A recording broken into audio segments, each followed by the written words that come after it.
to tonight's top news stories from around the world. You are watching Millennium News Hour and I am Tanzeeba Noreen. Let's get started with the headlines making waves right now.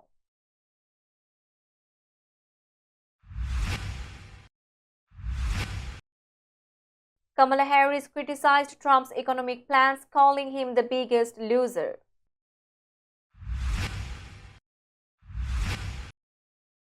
Trump's lawyers urge appeals court to overturn $489 million fraud ruling.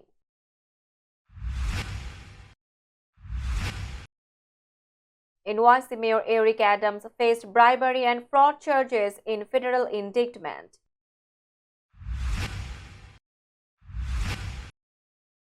Mayor Adams launched a new fund to help affordable housing go green.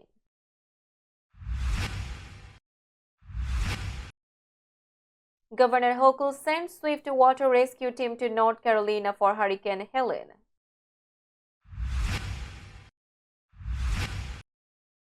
Protests at UN headquarters against alleged killings of innocent civilians and children in Bangladesh's hill tracts.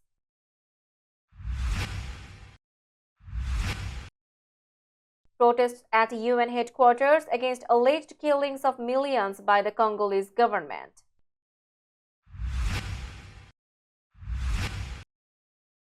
Jhumpa Lahiri rejects Noguchi Museum award.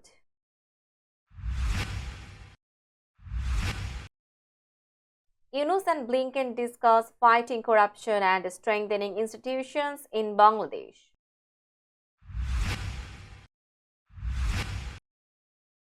Taiwan detected 29 Chinese fighter jets around island amid rising tensions.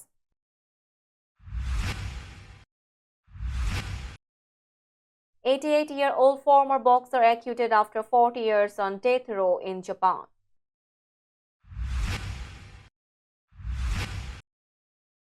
And Shakib Al Hasan announced retirement from Test and T20 cricket. You are listening to Headlines, now news in detail. Vice President Kamala Harris criticized Donald Trump, calling him the biggest loser on economic issues and accused him of favoring billionaires. During a speech on Wednesday and in her first solo interview, Harris warned that Trump's proposal to reintroduce large tariffs on foreign imports would harm middle-class Americans financially. Trump responded by defending his protectionist ideas but also shifted focus to foreign policy, threatening to destroy Iran after U.S. intelligence reported threats from Tehran against him.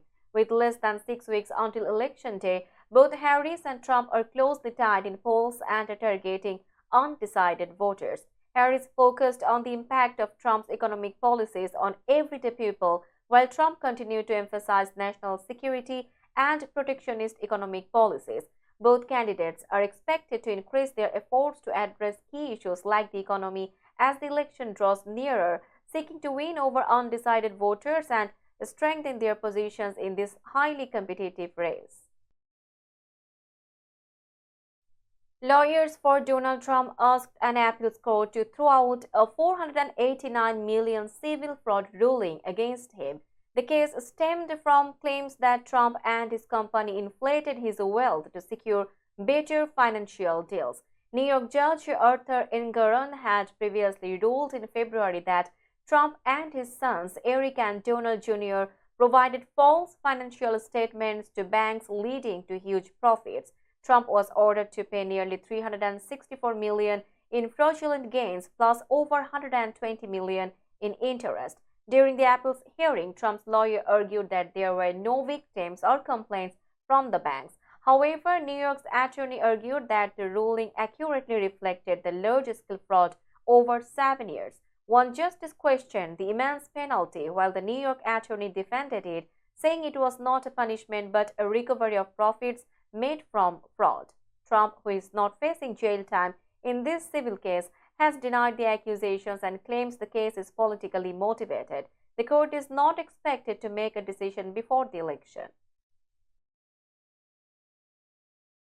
New York City Mayor Eric Adams was charged with bribery, wire fraud, and receiving illegal campaign contributions in a 57-page federal indictment. The charges claimed that Adams accepted luxury travel, hotel stays, and other gifts from wealthy foreign business people and a Turkish official in exchange for political favors over nearly 10 years. In 2017, while serving as Brooklyn Borough President, Adams received a discounted stay at a luxury hotel in Istanbul and did not report it. He also accepted free flights and meals. Prosecutors said Adams deleted messages to hide his actions. After becoming mayor in 2021, Adams allegedly pressured the New York City Fire Department to approve a new Turkish consular building despite safety concerns. The indictment stated that foreign donors, including the Turkish government, gave illegal contributions to his campaign. Adams denied the charges, calling the day painful, but vowed to fight back and defend himself. Many local politicians, including Representative Alexandria Ocasio-Cortez, have called for his resignation. However, key figures like Governor Kathy Hochul have not yet commented.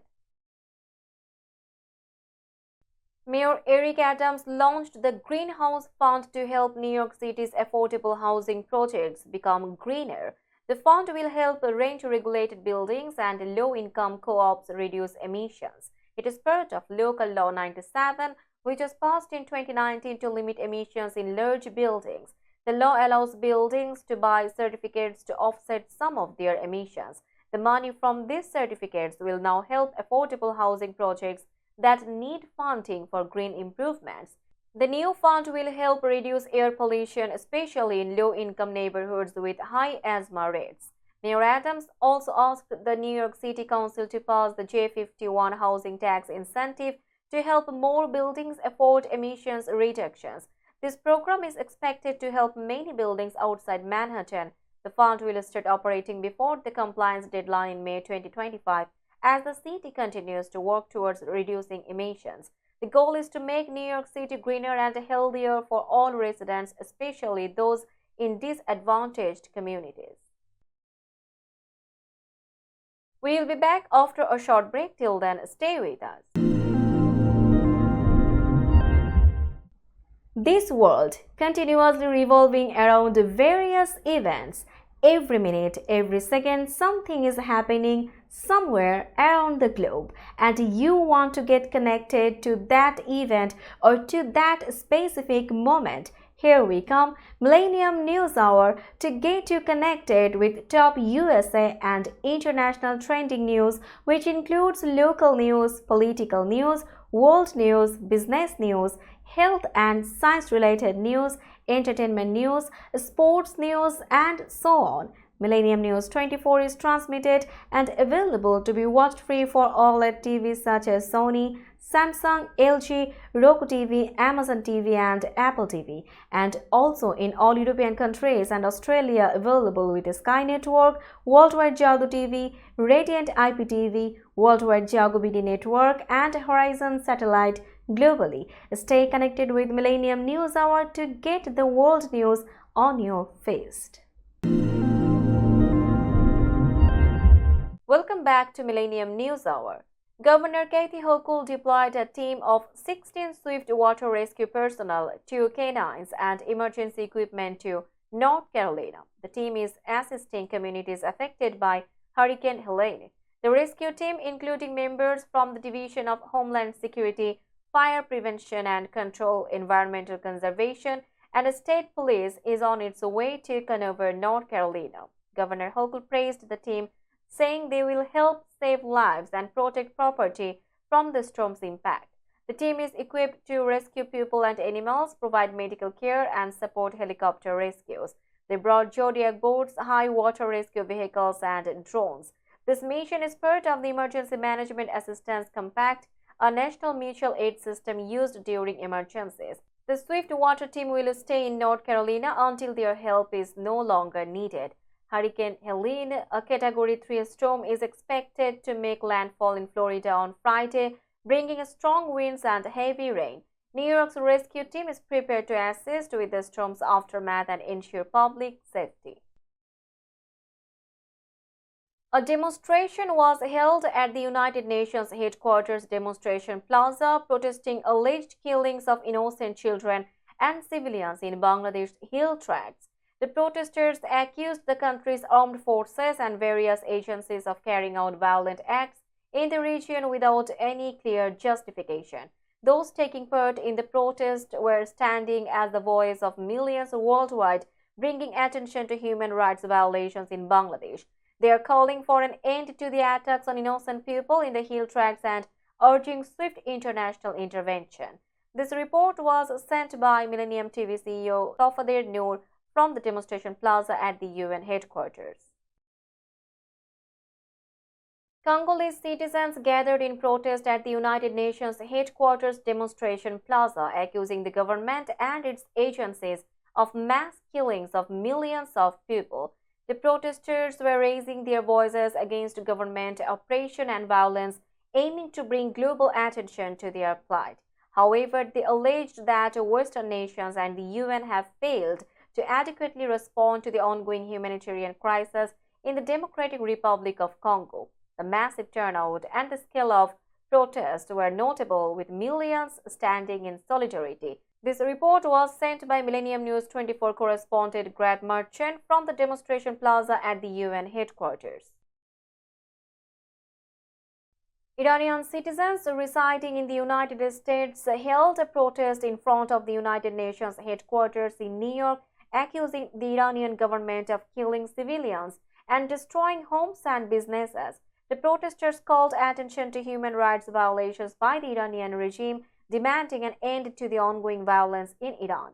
They urged the international community to take decisive action against the Iranian government, citing repression that has severely disrupted the lives of ordinary citizens. This report was sent by Millennium News 24 representative Grad Merchant from the UN demonstration plaza. Now it's time for global updates.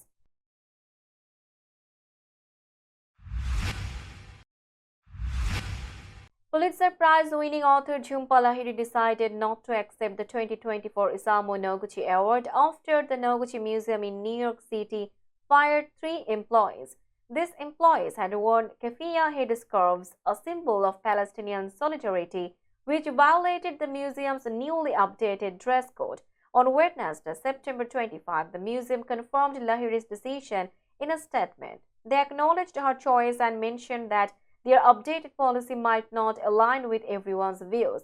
Lahiri, who won the Pulitzer Prize in 2000 for her book Interpreter of Melodies, had been set to receive the award but withdrew in response to the museum's handling of the dress code issue.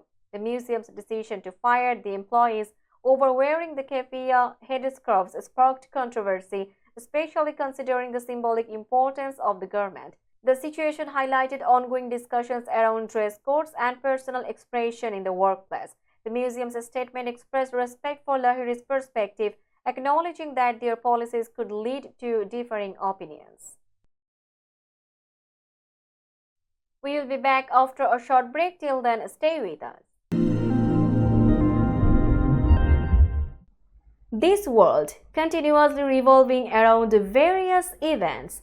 Every minute, every second, something is happening somewhere around the globe, and you want to get connected to that event or to that specific moment. Here we come, Millennium News Hour, to get you connected with top USA and international trending news, which includes local news, political news, world news, business news, health and science-related news, entertainment news, sports news, and so on. Millennium News 24 is transmitted and available to be watched free for OLED TVs such as Sony, Samsung, LG, Roku TV, Amazon TV, and Apple TV, and also in all European countries and Australia available with Sky Network, Worldwide Jago TV, Radiant IPTV, Worldwide Jago BD Network, and Horizon Satellite globally. Stay connected with Millennium News Hour to get the world news on your fist.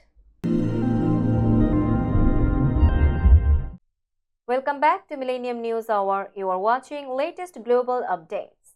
Chief Advisor Professor Muhammad Yunus and US Secretary of State Antony Blinken met during the United Nations General Assembly in New York.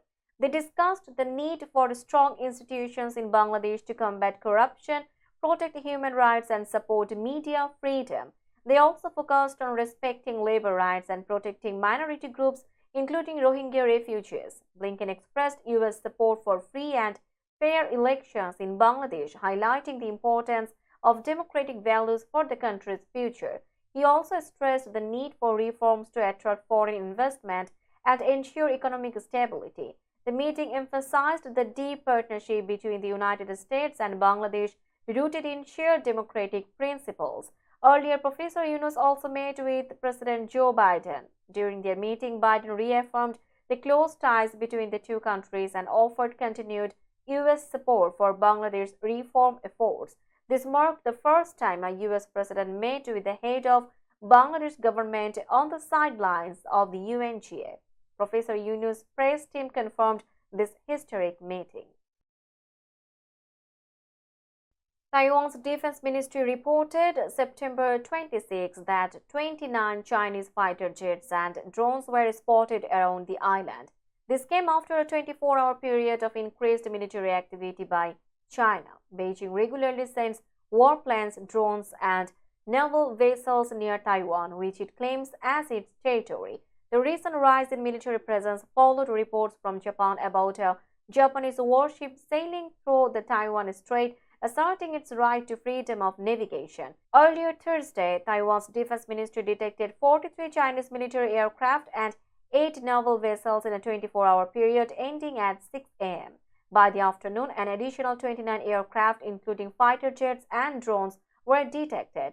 Out of these, 21 aircraft crossed the median line of the Taiwan Strait, further escalating tensions between the two sides. Taiwan continues to monitor the situation closely as Chinese military operations around the island have become a regular occurrence.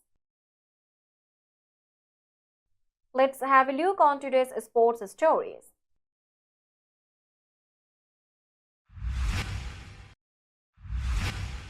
Yoyo Hakamada, an 88-year-old former boxer, was acquitted on Thursday, September 26 after spending over 4 decades on death row in Japan. The Shizuoka District Court ruled that key evidence in his 1966 murder conviction had been fabricated. Hakamada was initially convicted in 1968 for the murder of his employer and the employer's family. He was sentenced to death, but doubts arose after new DNA evidence surfaced in 2014. This led to a retrial and he was released from prison that year. The court determined that blood stains found on clothing linked to the case had been planted and would not have stayed red after being soaked in miso paste for over a year. Amnesty International also noted that Hakamada's original conviction was based on a forced confession. Outside the court, Hakamada's sister, Hideko, celebrated the ruling with supporters. His lawyer stated that the verdict marked the end of their long battle for justice. Hakamada's case highlights Japan's use of the death penalty, which, along with the U.S., remains active in the G7 nations. Bangladesh star all-rounder Shakib Al Hasan announced his retirement from Test and T20 cricket. He made the announcement during a press conference ahead of Bangladesh's second Test against India in Kanpur. Shakib stated that he would retire after Bangladesh's home Test series against South Africa in October. He mentioned that he had already played his last T20 match during the recent T20 World Cup. Regarding his ODI career, Shakib said he plans to continue playing until the next Champions Trophy in Pakistan. When asked about his participation in the upcoming series against South Africa, Shakib confirmed his availability but mentioned that some decisions were not entirely up to him due to the current situation in the country. He shared that he had discussed his plans with the Bangladesh Cricket Board, adding that the South Africa series would likely be his last, particularly in Test cricket. Shakib also emphasized that his retirement was not due to any ill feelings, but rather he felt it was the right time to step aside and give younger players the opportunity to shine. We will be back after a short break. Till then, stay with us. This world continuously revolving around various events. Every minute, every second, something is happening somewhere around the globe, and you want to get connected to that event or to that specific moment. Here we come, Millennium News Hour, to get you connected with top USA and international trending news, which includes local news, political news, world news, business news, health and science-related news, entertainment news, sports news, and so on. Millennium News 24 is transmitted and available to be watched free for OLED TVs such as Sony, Samsung, LG, Roku TV, Amazon TV and Apple TV, and also in all European countries and Australia available with Sky Network, Worldwide Jago TV, Radiant IPTV, Worldwide Jago BD Network and Horizon Satellite globally. Stay connected with Millennium News Hour to get the world news on your feed. Welcome back to Millennium News Hour. Now it's time for business news.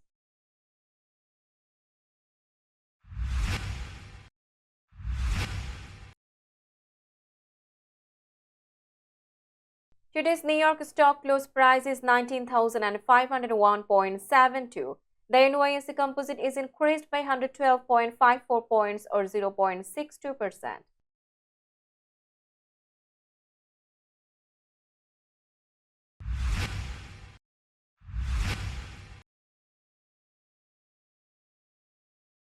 Tokyo stock close price is 38,925.63. The Nikkei 225 index is increased by 1,055.37 points or 2.79%.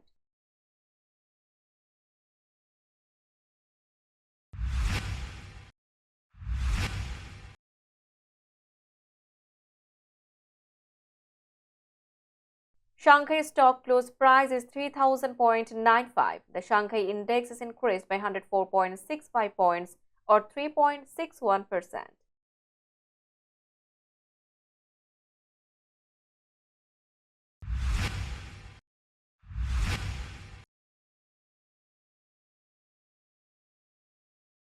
Hong Kong stock close price is 19,924.58. The Hang Seng index is increased by 795.48 points or 4.16%.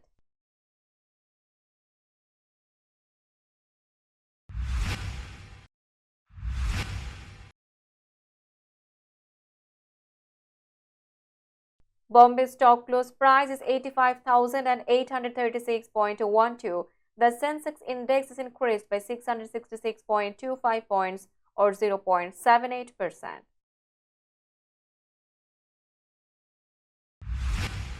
Let's have a look on today's weather forecast.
finishing today's news, let's hear out the headlines again.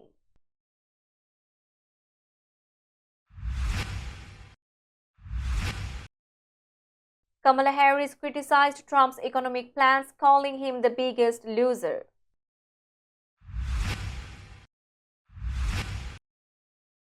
Trump's lawyers urge appeals court to overturn $489 million fraud ruling.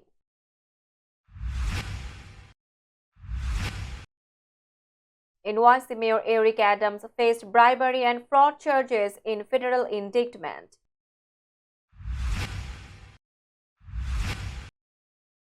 Mayor Adams launched a new fund to help affordable housing go green.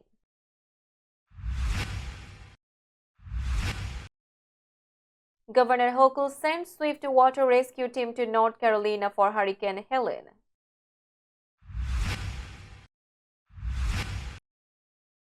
Protests at UN headquarters against alleged killings of innocent civilians and children in Bangladesh's hill tracts.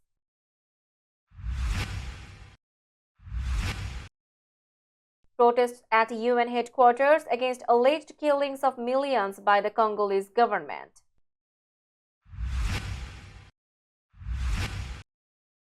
Jhumpa Lahiri rejects Noguchi Museum award.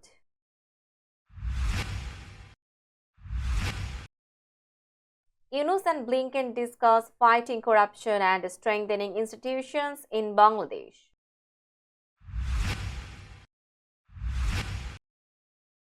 Taiwan detected 29 Chinese fighter jets around island amid rising tensions.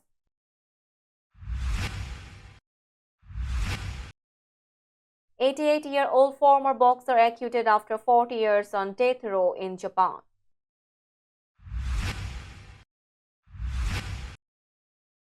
And Shakib Al Hasan announced retirement from Test and T20 cricket. That's all for today. Keep watching Millennium News Hour for latest news update. To stay updated, like our Facebook page, subscribe our YouTube channel and visit our websites. Our website addresses are www.millenniumnews24.com and www.millenniumtv24.com. Millennium News 24 is transmitted and available to be watched free for all TVs such as Sony, Samsung, LG, Roku TV, Amazon TV and Apple TV. And also in all European countries and Australia available with the Sky Network, Worldwide Jago TV, Radiant IPTV, Worldwide Jago BD Network and Horizon Satellite globally. Stay connected with us for all the latest news worldwide. Thank you.